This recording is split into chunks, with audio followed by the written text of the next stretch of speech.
আসসালামু আলাইকুম, নাজনীন ব্লগে স্বাগতম। আমি এখানে চিংড়ি মাছের বড়া তৈরি করব। চিংড়ি মাছটা ব্লেন্ড করে নিছি, ছোটো চিংড়ি।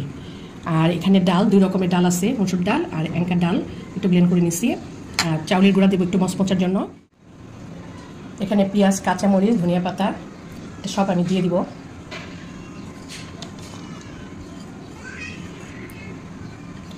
মশলা দিয়ে দিচ্ছি, সামান্য একটু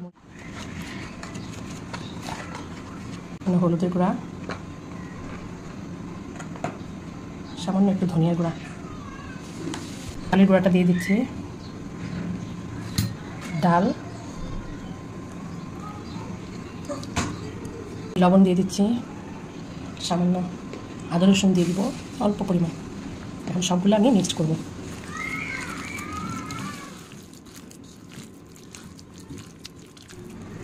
আমি মাখিয়ে ফেলছি, এখন আমি ভাজবো। এখন বড়াগুলো দিয়ে দিচ্ছি।